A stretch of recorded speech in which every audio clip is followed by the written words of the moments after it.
Welcome to the first meeting of my tenure. I have told a number of you, please critique me afterwards, keep me straight, help me get through this. And I mean it. But welcome to the July 10 meeting of the Rotary Club of Milledgeville, Georgia. And it's truly my honor to be here. Jennifer Pollard, you're the Rotarian of the day, as I recall. Good afternoon. Since it is Mark's first official day, instead of doing a traditional blessing, I thought I would read words from Paul Harris. Mankind slips and stumbles at times, but it is nevertheless incessantly struggling upwards. I sincerely believe that life has yet more unrevealed beauties than have ever as yet been discovered. I am certain it is not more money that we need. We need enlightenment, a better understanding of the everyday blessings which are within the reach of all. And the people of the Lord said, Amen. Allegiance to the flag of the United States of America and to the republic for which it stands, one nation under God, indivisible, with liberty and justice. and a four-way test of the things we think, say, and do. First, second, third, fourth, and fifth. Amen. All right. What a great crowd. What a great crowd. Thank you, folks. Well, Wendell, you going to go get something to eat? Okay. All right. In many of you all know that this is my fourth Rotary Club. I just keep getting thrown out of Rotary clubs. Thankfully, somebody allows me back in. But at one of my previous clubs, we used to penalize people for silly little things like leaving the meeting to go get something to eat. So maybe when Wendell gets back, except that he's usually our sergeant at arms who does that kind of thing. So I don't know that we'll get there today. But it's my honor to introduce, we have guests, but the first person I want to introduce is our district governor-elect, Beverly Traynor. She's also our program today, so she'll be more fully introduced by Stephanie. And Tricia Bryan. Tricia, where are you? Tricia's our area governor and is joining us today, and we look forward to seeing her more and more. Old business. I have one piece of old business. Tamara, would you step up?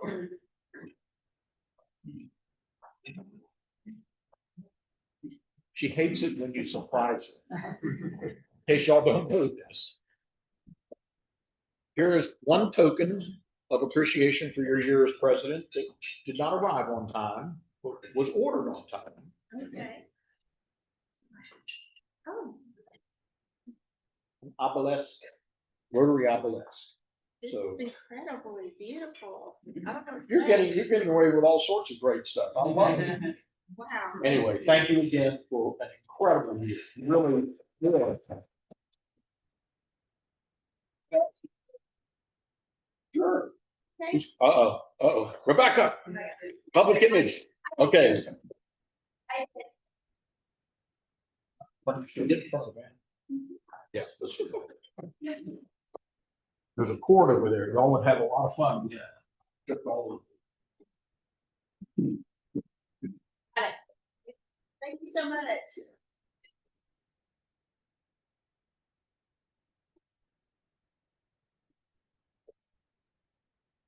So Jay, if you'll step forward and do your thing as secretary, please, sir. Me too. And let me echo Mark's comments about what a great crowd. Now I can't push the next board. So we have two wonderful guests with us today. One of them is my new boss, Dr. Christina Brooks, who's now superintendent of schools. Please stand up to be recognized. And joining Christy is Dr. Barbara Hall from the Department of Education, Deputy Superintendent for Career Tech Services. So Barbara, thank you. Welcome. Okay, Barbara, I'm going to ask you You're gonna make one person very happy.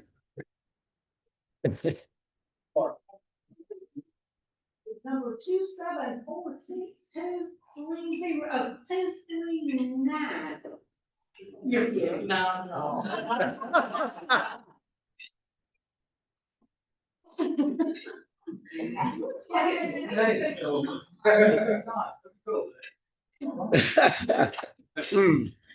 Anybody else have wonders about that one?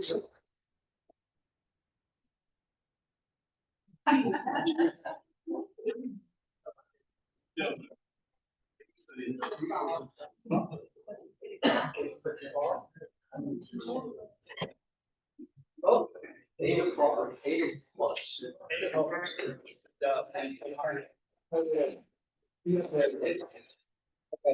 Thank you.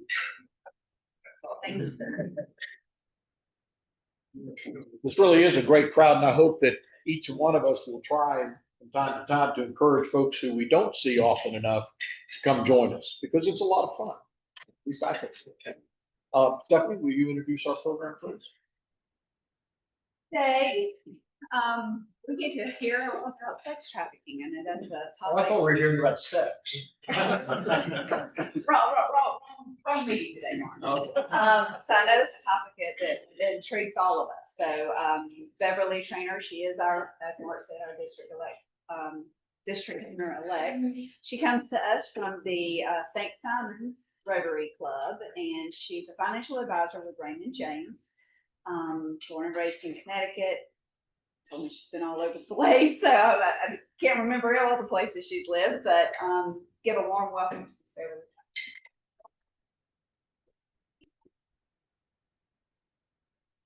So contrary to what my husband will tell you, I do have a soft voice. So if you can't hear me, just shout out and let me know. It's such a pleasure to be here. This is my first visit to your club, and I'm excited to be here. And I'm excited to talk about this subject, not because it's pleasant, but because it's something we really need to learn about and to understand. Real quick. Maybe that one. No, if you want. Or you can put it on there. Okay. Ooh, Does that help anybody? Does that help you guys? okay, can you hear me now? Everybody good? That's good. Good. So what I want you to come away with from this presentation is how big this problem is and what we can do about it. So how many of you have seen the movie The Sound of Freedom? Well, okay. So it's a movie about two young children in Colombia that were kidnapped by the drug cartel. And it's the story of how they were rescued and how they escaped. Unfortunately, as accurate as this movie was, this only happens in about 5% of the sex trafficking cases. The rest happen at school, familial sex trafficking, malls, and most importantly, on social media. So simply put, human trafficking is the exploitation of people for monetary gain. And I'm going to throw a lot of stats out at you now, which are very hard to come by. So they're not necessarily from 2025 or 2024. But this is a $235 billion industry. It is second only to drug trafficking. We only spend about $320 million in anti-trafficking measures. 50 million people are enslaved in the world today. 27.6 million are sex trafficked, and 54% of them are women and children. And in this presentation, I mainly use the female gender, but this affects boys also. There are more trafficking victims in the world today than there are residents in Canada. And Georgia is well known for two types of trafficking: sex in agriculture, but I'm going to concentrate on the sex trafficking. In 2021, 10,359 situations of human trafficking were reported to the U.S. National Human Trafficking Hotline, involving 16,554 individuals. And this is only a very small fraction of what actually goes on. 1 in 5 children in the United States will be approached by a trafficker on the line before they are 18. And beyond this number, 1.6 million children in America run away from home each year. And of those, 1 in 3 teens who run away are approached by an exploiter within the first 2 to 3 days of being homeless. And this is not just limited to runaways. 1 in 4 girls are sexually abused by the age of 18. This leaves them more vulnerable to being groomed and trafficked. Every 30 seconds, a child in America is sold for sexual purposes. This is the time it took us to say the Pledge of Allegiance and the 4-way test. So, some additional facts. The average age of entry into prostitution is 12 to 14 years. That's average. So you're also talking about 10-year-olds and 3-year-olds.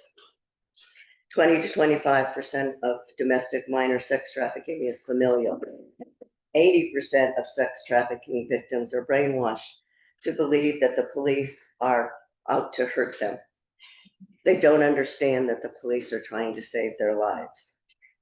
These girls and boys, they're not prostitutes. They are children who are abused by the men they serve. And the men they serve is on average 20 to 30 a day. All the money goes to the John. They don't keep anything. They're trapped. Their phones are taken away. They are brainwashed. Threats are made to hurt their family members if they try to escape. And this next fact is one of the reasons why I became involved. There's 2. We'll get to the other one later.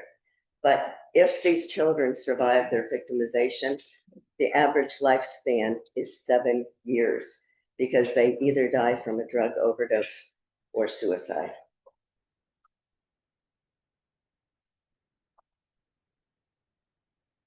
So how does this happen? People who are trafficked stay for reasons that are complicated. They lack the basic necessities of life.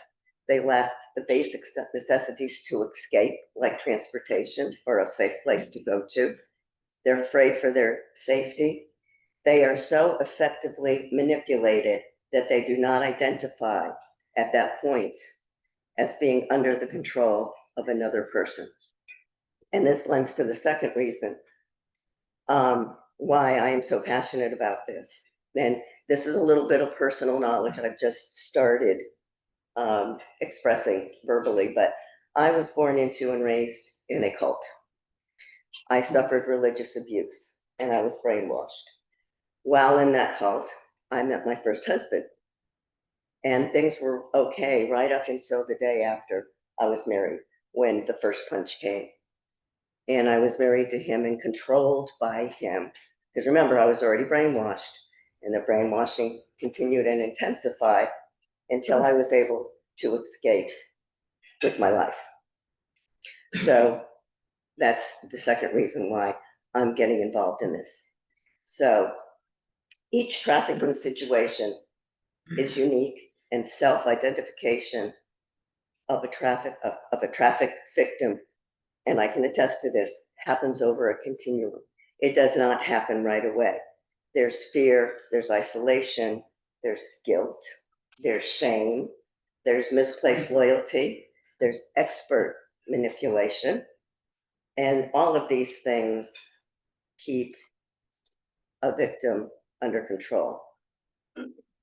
This is not just a big city problem. This is all over the state of Georgia. As you can read, the top 5 counties, Bolton, Richmond, Gwinnett, DeKalb, Cobb, Glenn County, St. Simon's Island. We all have experienced instances of sex trafficking. The hotline reports that calls come in from 141 out of 159 counties of the state of Georgia. So, who is the buyer? Sad statistic, guys, but 1 out of 7 adult males in America have paid for commercial sex. According to one detective, the normal gender is between 35 and 45, He's white, he's male, he's married, has children, professes to be a Christian, and occasionally attends church. It's not who you expect them to be. In one town in Georgia, the mayor was arrested for human sex trafficking a few years ago. 2 years ago, the manager of Larry's Giant Subs on Simon's Island was arrested for human sex trafficking. So it is all around us. And why is it so hard to catch these people? Because they're not there. They're not passing drugs between two people. They're not in sight. Years ago, they initiated a sting operation. They publicized an 800 number set up for buyers. And it was reported that they would call in, and it was like ordering pizza. I'll take a 14-year-old Latina on Monday. On Tuesday, I want a white girl, maybe like 17 years old, and so on and so forth. The largest sex trafficking event in the United States is what? Super Bowl. And Aaron knows the answer to this next question. What is the second largest trafficking event in the United States? The Masters, right? We have the RSM on St. Simon's Island. If you know what you're looking for, you can see the girls on the golf course. So how does this all play out? How does this happen to our children? Well, the first thing is that we now know that our brains do not stop developing until the mid-20s. The prefrontal cortex, which is located at the front of the brain, is the last part to mature. And this is the part of the brain that makes our good decisions, that helps us plan and prioritize. So that is a big reason why these kids and why I was so easily taken control over. Human sex traffic target children who are vulnerable. These aren't the popular kids in school. They're kids on the spectrum. They're kids who are overweight, who have acne, who don't socialize well. Human traffickers lure their victims with charm. There was one trafficker who bragged that he could get a girl from a food court in a mall into his car in 5 minutes. They woo them. And one of the biggest, I digress here for a second, but as I mentioned, social media is right in there. It is the biggest way to traffic a child. There is an estimated 500,000 perpetrators targeting minors online every single day. And it's not just Snapchat and Instagram, it's even programs like Venmo. So what are the signs of grooming? Well, it's actually hard for parents to determine this because we all know how teenagers are. They get whacked out when they reach a certain age, right? They sometimes become reclusive. They don't certainly want to talk to the parents. So the trafficker makes the girl or the boy feel special. They promise these kids a better life, money, love, affection. And then once they get them into that mode, then the sex starts with the trafficker, and then the drugs start. And now he's got her. And then he starts playing with her emotions. He backs away from her to re-engage her because she wants him. He's been really good to her. He starts buying her expensive gifts after having sex with her to desensitize her. And the drug addiction grows.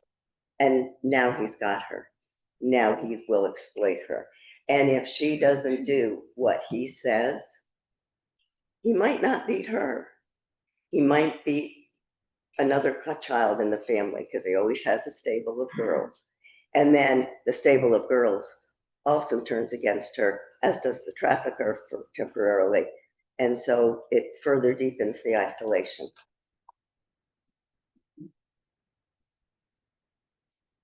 Okay, so now that I've cheered you all up, what in the world can we do to help? Well, there are several ways. District 6900 has an action group called RAGAS, Rotary Action Against Slavery. And all of the districts in Georgia and in Florida are involved in eradicating human sex trafficking, as is Rotary International, except District 6920. So I'm going to take the charge of changing that.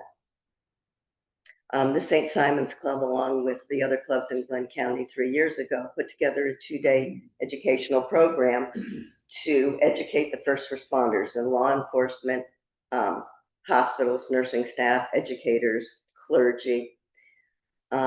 We trained 363 professionals in 2 days, and we had a public event that evening.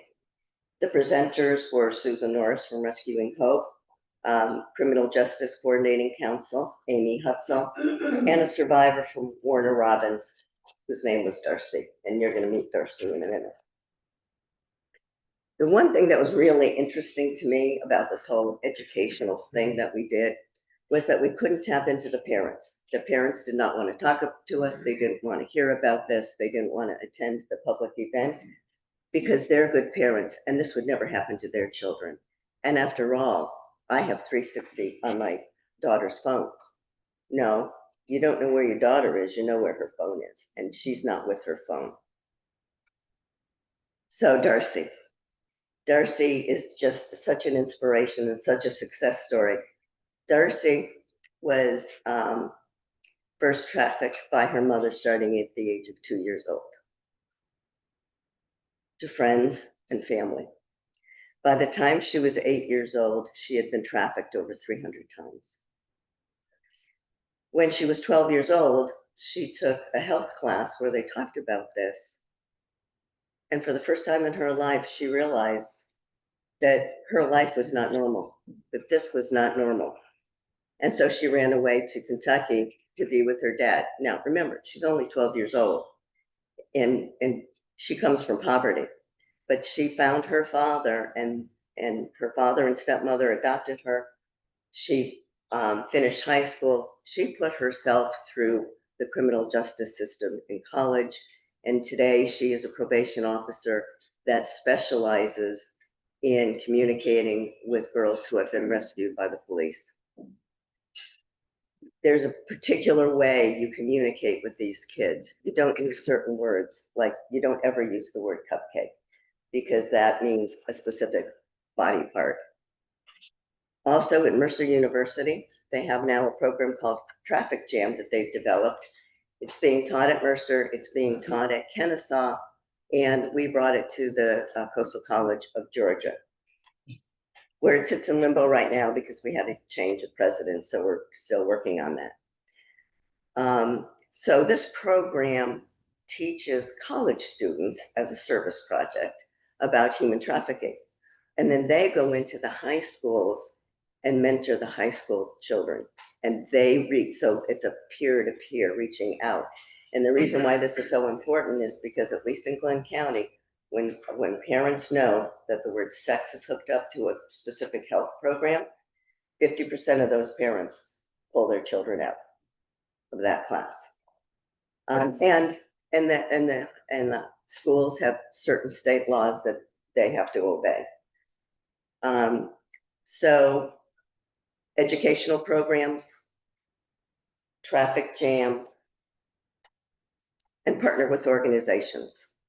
So some examples of other organizations. I have come in contact with an organization called Skull Games that is led by a retired Delta commander.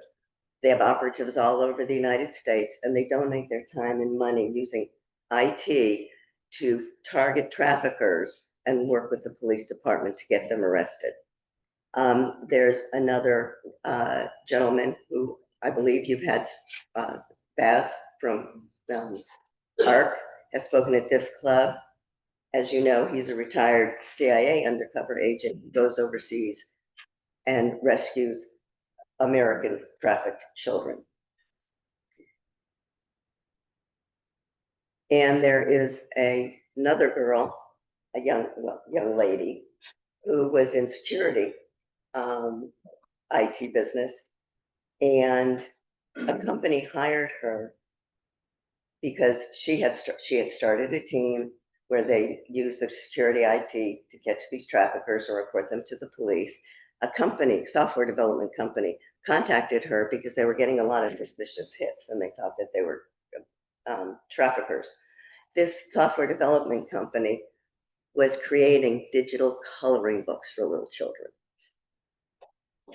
So Rotary has 1.4 million members and 45,000 clubs in 220 countries.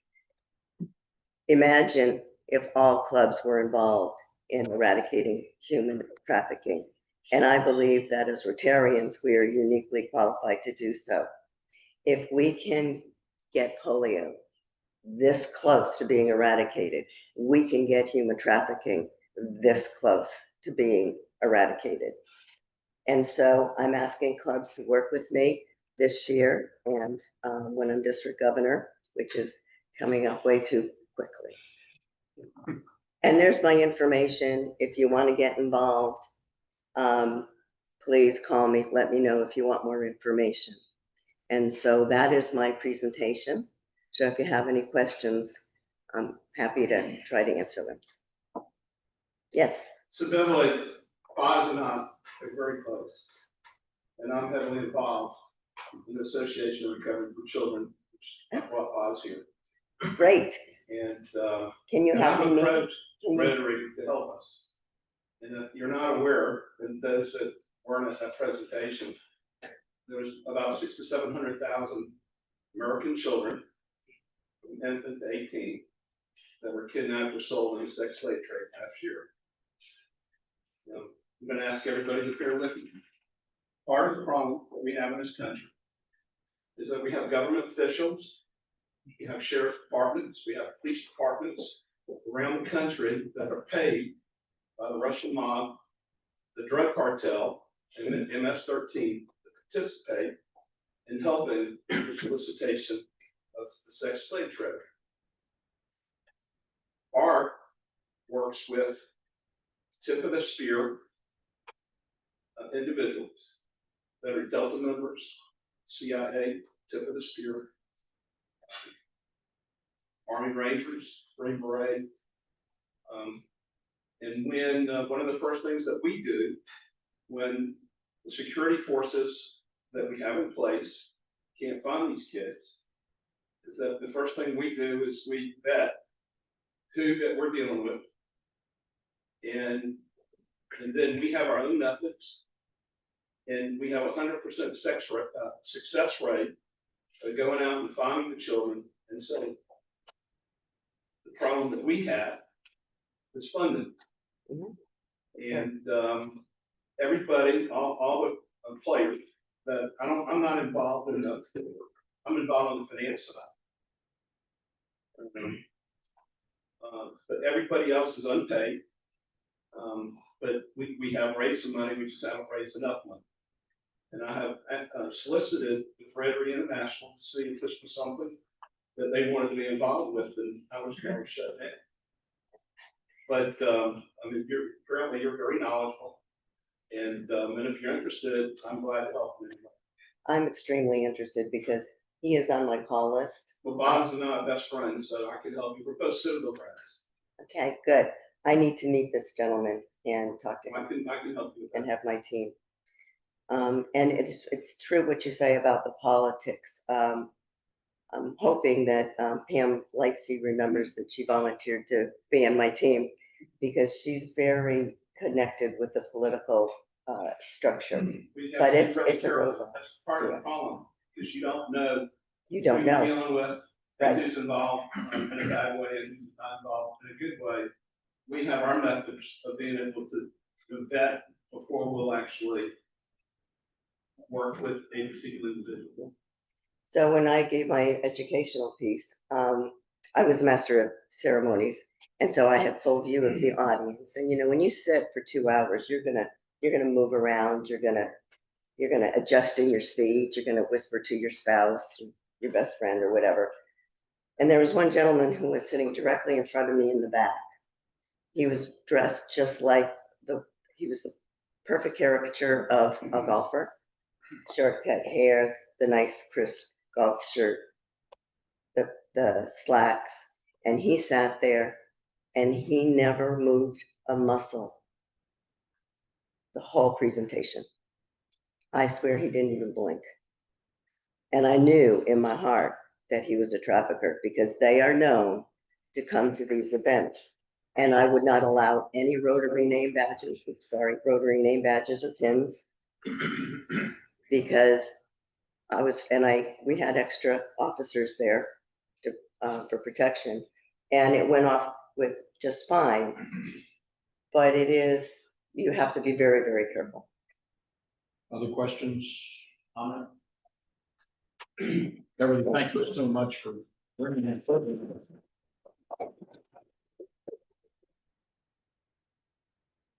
One of our traditions here is in honor of our speakers to present a book to the library. And you get a wonderful pen to, and you can keep the pen. Yeah, I hope.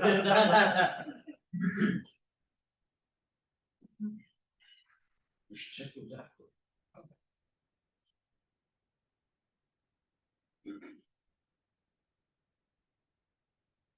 Thank you.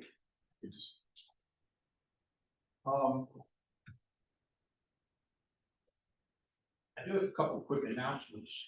Number one, the first board meeting will be a week from Monday at Metropolis, 5:30. Anybody who would like to come, but the board, and I apologize to the board for not getting that. Sorry? What did you say? What day? Monday, July 21, 5:30, Metropolis. I apologize to the board because I only got that cemented last night when I had a chance to talk to Deepak to make sure it was okay by him, since it's his restaurant. Other community announcements, real quick. Anybody have anything they want to tell the club about coming up? Yes, go ahead, please.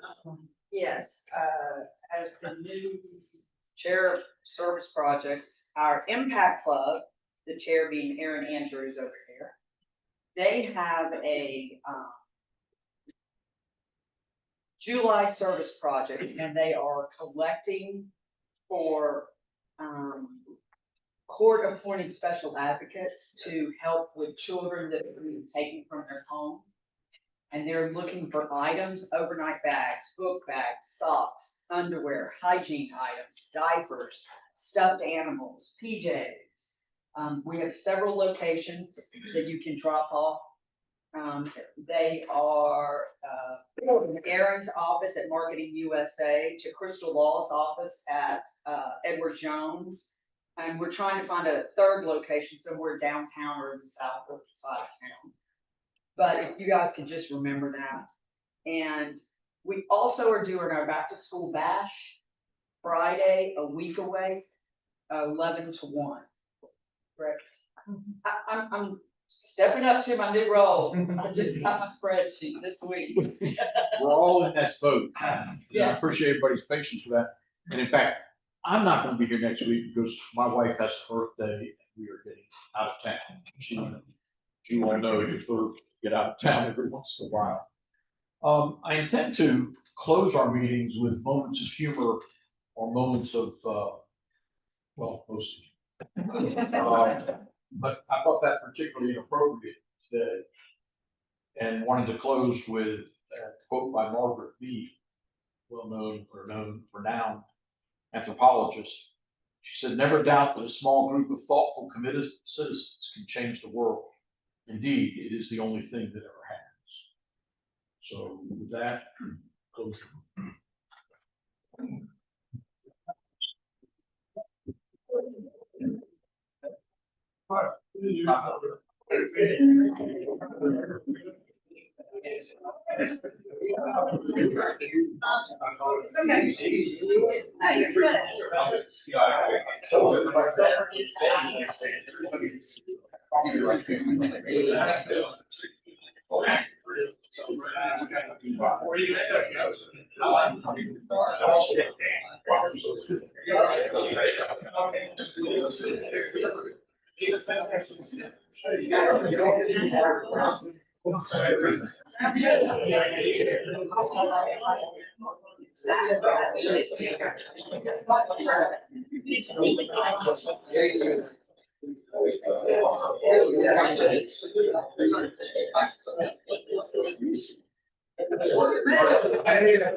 A little kiss.